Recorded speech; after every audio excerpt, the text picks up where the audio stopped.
नमस्कार।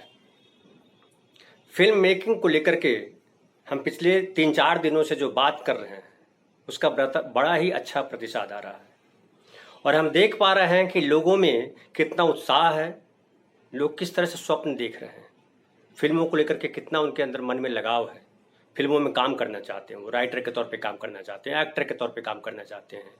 वो चाह रहे हैं कि उनके आसपास जो चीज़ें घट रही है वो शूट किया जाए, उस पर फिल्म बनाई जाए। दिलचस्प ये है, कल ही एक फ़ोन आया बलिया से। वो स्केटिंग सिखाते हैं बच्चों को, स्केटिंग कोच हैं वो कह रहे हैं कि सर फिल्म बनाइए। तो ये बड़ा अच्छा लग रहा है। और वो जो है, सबसे अच्छी बात ये है कि लोगों की लोगों के अंदर जो स्वप्न है, उस स्वप्न को कैसे साकार किया जाए, उसके प्रति क्या करना चाहिए उन्हें, वो ढूंढ रहे हैं। और हम जो जिस मकसद से ये कार्यक्रम हमने शुरू किया है फिल्म मेकिंग पे, वो हमने जिन लक्ष्यों को लेकर के शुरू किया था वो यही लक्ष्य था कि हमारे इलाके के जो लोग हैं, जो निम्न मध्य वर्गीय परिवार के लड़के हैं, जो गरीब घर के लड़के हैं, उनके अंदर भी है सिर्फ फिल्मों में आने की ललक। वो अपनी ललक कैसे पूरी करें, वो उस स्वप्न को कैसे साकार करें। क्योंकि बम्बई सबके लिए आना संभव नहीं है। हम बहुत सारे लोगों को जानते हैं जो सिनेमा के प्रति जिनका बड़ा लगाव रहा, नाटकों से जुड़े रहे, लेकिन उनकी पारिवारिक स्थिति ने अलाउ नहीं किया कि वो बम्बई आएँ और संघर्ष करें। जो हो, उनका संघर्ष करने के बाद कुछ ने सफलता पाई, कुछ ने नहीं सफलता पाई, वो अलग कहानी है। लेकिन उनके मन में एक टीस रहती है कि शायद मैं बम्बई जाता तो बहुत कुछ कर लेता। तो ये जो हमने फिल्म मेकिंग पे जो ये सीरीज शुरू किया है और हमने जो बेसिक रखा है, बेस बनाया है जिसको कि आप अपनी टीम बनाइए, वो उसी मकसद के तहत किया है। तो कई लोग बड़े अधीर हो रहे हैं, जाहिर है वो अपने स्वप्न तक पहुंचने के लिए सबके मन में अधीरता होती है कि कैसे मैं फट से पहुंच जाऊं। और यही जिज्ञासा जो है सही दिशा में ले जाती है, और उस जिज्ञासा को सही दिशा में ले जाने के लिए ही हमने यह कार्यक्रम शुरू किया है। तो मैं आप सबसे निवेदन करना चाहूंगा कि जो मैं कार्यक्रम कर रहा हूं वो कंप्लीट, जिनकी जो जिज्ञासा है उस जिज्ञासा का जवाब हम देंगे, उसका हल अपने आप मिलता जाएगा। उन सवाल, उनके मन में जो सवाल उठ रहे हैं, उनके सवालों के जवाब स्वतः वीडियो दर वीडियो मिलते जाएंगे, क्योंकि हम हर वीडियो में कुछ न कुछ सवाल को एड्रेस करेंगे। थोड़ा सा धीरज रखिए। और हम ये कर रहे हैं कि सिलसिलेवार तरीके से चीज़ों को बता रहे हैं। पहले हम मोटा मोटी बात कर रहे हैं कि फिल्म बनाने के लिए क्या क्या जरूरी है। और जैसे पहले हमने बात की कि जो है जरूरी है डायरेक्टर, फिर हमने बात की कि जरूरी है राइटर, आज हम बात करेंगे जरूरी है सिनेमेटोग्राफर। सिनेमेटोग्राफर मतलब क्या? एक आमतौर पे लोग बोल देते हैं कैमरामैन, बिल्कुल सही है, कैमरामैन भी, कैमरा जो ऑपरेट करता है वो कैमरामैन है। लेकिन जो स्टिल फोटोग्राफर है उसको भी कैमरामैन बोलते हैं। सिनेमेटोग्राफर से जो ज्यादा जुड़ता है वो जुड़ता है कि सिनेमेटोग्राफ यानी जो चलचित्र को जो बांधने का काम करते हैं, जो कैमरे में बंद करते हैं चलते हुए चित्र, जिसको रिकॉर्डिंग करते हैं, तो रिकॉर्डिंग के बाद हम जब देखते हैं तो उसमें चित्र जो है चलता हुआ नजर आता है, फिल्म के शेप में नजर आता है। तो जो फिल्म को कैमरे में कैद करता है उसको सिनेमेटोग्राफर कहते हैं। अब सिनेमेटोग्राफर, अभी कई जगह पर्दे पर लिखा हुआ देखिएगा डायरेक्टर ऑफ फोटोग्राफ। तो वो ये है कि फोटो जो जो जो फ्रेम है वो एक सेकेंड में 24 फ्रेम चलता था फिल्म का, अभी तो डिजिटल में 25 फ्रेम चलता है। तो 25 फोटोग्राफ्स है अभी, और इस पर रिसर्च हो रहा है, इसको और बढ़ाया जा रहा है और माइन्यूट होकर के देखा जा रहा है। लेकिन फिलहाल जो है 25 फ्रेम पे चल रहा है, एक सेकंड में 25 फोटो आते हैं और जो आपको चलता हुआ दिखाई पड़ता है। बेसिकली वो फोटोग्राफी है, स्टिल फोटोग्राफी का एडवांस रूप है वो। तो ये जो कैमरामैन होते हैं, जो सिनेमेटोग्राफर होते हैं, उनका फिल्म में क्या रोल है? बहुत बड़ा रोल है। तो कैमरा रख दिया, जिसे आजकल क्या हो गया है कि जो हम जो ये मोबाइल कैमरा लेते हैं, कहीं भी खड़ा होकर फोटो खींच लेते हैं, सेल्फी ले लेते हैं, हर कोई फोटोग्राफर बन गया है। लेकिन हर कोई फोटोग्राफर ऐसे नहीं बन जाता है, इतना आसान नहीं है फोटोग्राफी। खास करके फिल्म की फोटोग्राफी तो बिल्कुल आसान नहीं है, स्टिल फोटोग्राफी भी आसान नहीं है। लेकिन चलिए, स्टिल फोटोग्राफी ने जो है आप अपने डेली यूज में आप इसका यूज ले आते हैं। मोबाइल से लोग फिल्में भी बना ले रहे हैं किसी तरह और उसको अपलोड कर देते हैं यूट्यूब पे, लेकिन उसको फिल्म नहीं कहते हैं। मोबाइल फिल्म भी बन रही है, लेकिन मोबाइल फिल्म एक अलग विधा है, अलग चीज है वो। तो अभी मैं बात कर रहा हूँ, उधर नहीं जाऊंगा, अभी मैं बात कर रहा हूँ कि सिनेमेटोग्राफर का रोल क्या है। तो सिनेमेटोग्राफर जो है वो फिल्म को, जो डायरेक्टर ने जो राइटर की स्क्रिप्ट को विजुलाइज की है, जो उसने शॉट वाइज सीन को देखा है वो उसको कैमरे में कैद करता है। उसके हिसाब से, सीन के हिसाब से वो लाइटिंग करता है, सीन के हिसाब से वो कैमरा प्लेसिंग करता है, और सीन के हिसाब से वो कैमरे में लेंस लगाता है। अलग अलग लेंस है, वाइड एंगल लेंस होता है, क्लोजअप लेंस होता है, तो अलग अलग, वो आगे डिटेल की बात है, आगे जब हम बात करेंगे तो उस पर बात करेंगे। लेकिन अभी हम केवल सिनेमेटोग्राफर पे बात करते हैं। लेंस कैमरा पे बाद में हम आएंगे, फिर किसी एपिसोड में आएंगे कैमरामैन। तो कैमरामैन जो होता है, जो सिनेमेटोग्राफर होता है, वो सबसे पहले डायरेक्टर से वो कहानी सुनता है। कहानी इसलिए सुनता है कि उसको जो है समझ में आए कि फिल्म का मूड क्या है, एक्शन है, कॉमेडी है, रोमांटिक है। क्योंकि हर भाव के अनुसार कैमरा प्लेसिंग होती है, टेकिंग होती है, लाइटिंग होती है। हर किसी को एक ही तरीके से नहीं शूट कर देता है सिनेमेटोग्राफर, और अगर शूट करेंगे तो उसका वो प्रभाव नहीं आएगा। इसलिए अलग अलग एंगल्स होते हैं। वो सिनेमेटोग्राफर को पता होता है कि कौन सा एंगल से ये ज़्यादा बढ़िया शूट होगा, वो दृश्य जो बता रहा। हालांकि डायरेक्टर भी बता दिया करते हैं कि भैया टॉप एंगल लगा दो, लो एंगल लगा दो, टू शॉट लगा दो, डायरेक्टर बताते हैं। लेकिन बेसिकली अब वो एक सहयोग, दोनों में सहयोग का भाव। कई दफा सिनेमेटोग्राफर भी कहते हैं नहीं सर इसको ऐसे लेते हैं। तो बेसिकली कैमरा एंगल यानी कैमरा प्लेसिंग और लाइटिंग, मूड के हिसाब से लाइटिंग, सीट के हिसाब से लाइटिंग, ये दो महत्वपूर्ण पहलू है सिनेमेटोग्राफर के लिए। ये सिनेमेटोग्राफर दो काम करता है। ये तो ऑन सेट हुआ, लेकिन सिनेमेटोग्राफर का रोल जो है वो डायरेक्टर के साथ शूटिंग से पहले शुरू हो जाता है। वो डायरेक्टर के साथ लोकेशन पे जाता है, लोकेशन देखता है कहाँ शूटिंग करनी है। आउटडोर में करनी है तो कहाँ शूटिंग करनी है। आउटडोर में तो चलिए नहीं होता है, कैमरा कहाँ रखेंगे उसका टेंशन नहीं रहता। लेकिन जब इंडोर शूटिंग करते हैं तो कैमरा के लिए एक दूरी चाहिए होता है। छोटे से कैमरे में शूट करना आसान नहीं होता, क्योंकि कैमरा है, उसके बाद जो आर्टिस्ट हैं, उसके बाद लाइटिंग है, वो सारी चीज़ें करनी पड़ती है, उनके असिस्टेंट्स हैं। तो इतना कमरा बड़ा हो जिसमें वो सारी चीज़ें आसानी से रखी जा सके।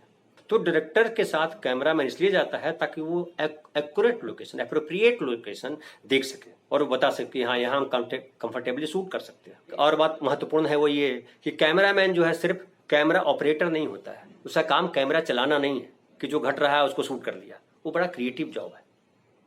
उसको देखना होता है कि कैमरा के सामने, समझिए कि कैमरा है क्या, वो आंख है, डायरेक्टर की आंख है। तो आंखों के सामने समझिए दीवार आ जाए या कोई आदमी आपके सामने खड़ा हो जाता है कहीं, जो यात्रा में होते हैं, तो आपकी आंख को कितनी अकबकाहट होती है, आपके दिमाग को लगता है यार हटो सामने से, क्योंकि आप दूर तक देखना चाहते हैं। जितने दूर तक आंखें देख पाए उतना अच्छा लगता है। इसलिए खुली जगह क्यों अच्छी लगती है? झील, नदी, पहाड़, जो खूबसूरत लोकेशन, खूबसूरत आप क्यों कहते हैं? क्योंकि आपकी आंखों को बड़ा अच्छा लगता है, बड़ा मनोहर लगता है। तो जो जैसे आपकी आंखों को अच्छा लगता है वैसे कैमरामैन को जरूरी है, जो सिनेमेटोग्राफर है उनके लिए जरूरी है कि उनके अंदर सौंदर्य बोध हो, सुंदरता की पहचान उनको हो। क्या सुंदर है, कैसे सुंदर बनेगा ये, कौन सा एंगल लगाएं, कौन सा फ्रेम लगाएं कि सबसे सुंदर दृश्य को या सबसे सुंदर पृष्ठभूमि को हम कैद कर सकें। समझिए इसको कि एक तरफ जो है फूलों की घाटी है, दूसरी तरफ किसी का घर है, और लोकेशन है कि एक लड़का और लड़की बात कर रहा है, रोमांस कर रहे हैं। तो एक कैमरामैन ये भी लगा सकता है कि उसके बैकग्राउंड में घर दिख रहा है, दूसरा कैमरामैन ये लगा सकता है कि जो है सामने फूलों की घाटी है। तो फूलों की घाटी अगर लगाएगा कैमरामैन तो बड़ा अच्छा लगेगा, क्योंकि सौंदर्य है, रोमांस है। तो ये जो विजुअलाइज करना है वो सिनेमेटोग्राफर का काम है। डायरेक्टर भी बताता है, लेकिन मूलतः ये सिनेमेटोग्राफर में क्रिएटिविटी अगर है कि हमारा डेप्थ कैसे मिलेगा, हम दूर तक हमारी आंखें, क्योंकि दर्शक जो पर्दे पे देख रहा है उसको भी दूर तक दिखाई पड़े, डेप्थ दिखे, खाली ऑब्जेक्ट न दिखे, वो जिसको फोकस किया हुआ वही ना दिखे। तो ये कैमरामैन की बड़ी भूमिका होती है कि वो क्रिएटिव हो।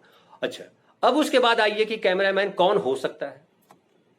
तो कैमरामैन होने के लिए पहली शर्त है कि आप में सौंदर्य बोध हो, आपको सुंदरता पहचानने की क्षमता हो आपके अंदर।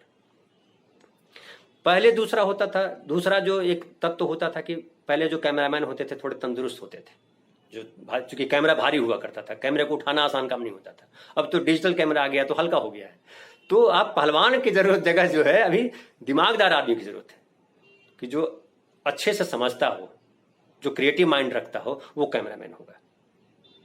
अब कैमरामैन के लिए कैमरामैन बेहद टेक्निकली है, ये करते अभ्यास करने में बहुत समय लग जाता है। तो इसकी ट्रेनिंग होती है, क्रैश कोर्स भी कर सकते हैं आप। छोटी छोटी फिल्में अगर बनाना हो तो बहुत ज़्यादा 4 साल के कोर्स करने की आवश्यकता नहीं है। लेकिन अगर सिनेमेटोग्राफर के तौर पे आप अपना करियर देख रहे हैं, बड़ा करियर देख रहे हैं, तो आपको उसकी थ्योरी पार्ट और उसका प्रैक्टिकल पार्ट दोनों पढ़ना चाहिए। बहुत सारी चीज़ें आपको उपलब्ध है, किताबों में बहुत सारी चीज़ें उपलब्ध है, बहुत सारी चीज़ें आप कैमरामैन के साथ बात करके समझ सकते हैं, और बहुत सारी चीज़ें जो है आप किसी इंस्टीट्यूट को ज्वाइन करके कर सकते हैं। पहले लोग जो है इंस्टीट्यूट की जगह पे पहले लोग किसी के साथ असिस्टेंट रहते थे, असिस्टेंट के तौर पे काम करते थे, तो असिस्टेंट के तौर पे काम करके भी आप सीख सकते हैं। क्योंकि कैमरा जो है चलाना और कैमरा चलान एक पार्ट है, और कैमरा किस तरह से रखें, कैसे देखें उसको, वो दूसरा पार्ट है। तो क्रिएटिव भी है और टेक्निकल भी है, तो दोनों पार्ट आपके लिए सीखना जरूरी है। और ये वही कर सकते हैं जिनमें धैर्य हो।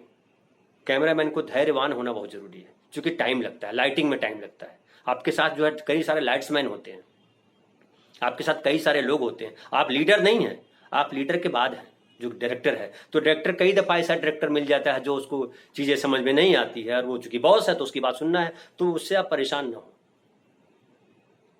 तो धैर्य वाला होना चाहिए और कम बोलने वाला होना चाहिए, क्योंकि नहीं तो बहस अगर कर लेंगे तो डायरेक्टर फिर चिढ़ जाएगा। तो डायरेक्टर जो कह रहा है उसको पहले सुनिए, और उसमें आपको सलाह देनी है तो आप दीजिए और काम कीजिए, फिर डायरेक्टर जैसे कह रहा है उसे कर दीजिए आप। ये बड़ी भूमिका है सिनेमेटोग्राफर की। सिनेमेटोग्राफर से जुड़ी हुई और भी चीज़ें हैं कि कैमरा क्या है, किस किस तरह के कैमरे आ जाते हैं, वो हम बाद में बात करेंगे। अभी हम बात करते जा रहे हैं कि जो पिलर्स कौन हैं एक फिल्म बनाने के लिए। टीम बनाने के बाद जब हम फिल्म बनाने की सोचते हैं, खास करके समझिए कि डिप्लोमा फिल्म जो बनती है, जो FTI के बच्चे बनाते हैं, या किसी एक्टिंग स्कूल के बच्चे बनाते हैं, या किसी और टेक्निकल जो पढ़ाई जहाँ होती है उसके बच्चे बनाते हैं, या आजकल तो यूनिवर्सिटीज़ में कॉलेजों में पढ़ाई होने लगी है, उनके बच्चे बनाते हैं। वो कैसे बनाते हैं? वो अलग अलग फैकल्टी के लोग होते हैं, कोई कैमरा सीखने आता है, कोई डायरेक्शन सीखने आता है, कोई एक्टिंग के लिए आता है, कोई किसी और विधा का है, वो सब मिल करके एक फिल्म बनाते हैं, इसमें सब शामिल होते हैं। तो हम उसी तरह की अवधारणा को लेकर के चल रहे हैं कि आप वहीं पे जो लोग हैं वो सब मिल करके एक अपना अपना तय कर लीजिए, और वो सब चीज़ जानिए, सब कुछ जानिए। तो आज हमने बात की है सिनेमेटोग्राफी की, कल बात करेंगे एडिटर पे, क्योंकि जब फिल्म जब शूट हो जाती है तब एडिटर के पास जाती है, फिर एडिटर फिल्म बनाता है। आपको हमारा ये वीडियो कैसा लग रहा है आप ज़रूर लिखिए, और आपके मन में सवाल है वो सवाल भी पूछिए, हम उन सवालों के जवाब अवश्य देने की कोशिश करेंगे। और अगर आपने हमारा वीडियो अब तक सब्सक्राइब नहीं किया है तो सब्सक्राइब कर लें। ये लंबी श्रृंखला चलने वाली है, हम फिल्म मेकिंग से जुड़े हुए हर पहलुओं पे बात करेंगे, उसके मोटे मोटे पहलुओं पे बात करेंगे, उसकी बारीक चीज़ों पे हम बात करेंगे कि फिल्म मूलतः होती क्या है, फिल्म बनती कैसे है, फिल्म बनाते क्यों हैं, उस सब पे बात करेंगे। और आज की तारीख में तो फिल्म एक बड़ा करियर है। सिनेमा से अगर आप जुड़ते हैं तो सिनेमा आप केवल मनोरंजन का माध्यम नहीं है, सिनेमा जो है करियर है, कई तरीके की फिल्में बनती है, और जितना एडवर्टीजमेंट का जोर बढ़ेगा फिल्मों की भूमिका उतनी बढ़ जाती है। तो ये बहुत बड़ा क्षेत्र है सिनेमा, इसलिए इसमें करियर, ये केवल शौक नहीं है, इसमें करियर है। तो इसलिए आप जो भी देख रहे हैं वो ध्यान से देखिए, और आपके आसपास ऐसे कोई लोग हैं जो फिल्मों में काम करना चाहते हैं, उन्हें आप हतोत्साहित मत कीजिए। इससे पहले कहावत थी कि जो पढ़ेगा लिखेगा वो नवाब बनेगा, जो खेलेगा कूदेगा वो खराब बनेगा। अब तो ऐसा नहीं, खेल करके आदमी सचिन तेंदुलकर बनता है, विराट कोहली बनता है, धोनी बनता है, दूसरे और भी ढेर सारे अलग अलग खेल हैं, फुटबॉल है, आज यहाँ हिंदुस्तान में क्रिकेट की ज़्यादा चर्चा है, क्रिकेट है, बैडमिंटन है, पहलवानी भी कर रहे हैं लोग। तो तरह तरह से लोग जो है अपना करियर बना रहे हैं, खाली पढ़ाई में करियर नहीं है, लेकिन पढ़ाई जो है एक बेसिक नीड हर क्षेत्र की है, वो अलग इशू है। तो सिनेमा को आप केवल जो है शौकिया मत समझिए, सिनेमा जो है करियर है, और ज़बरदस्त करियर है, इसमें नाम और दाम दोनों मिलते हैं अगर आप सही तरीके से चलते हैं। धन्यवाद।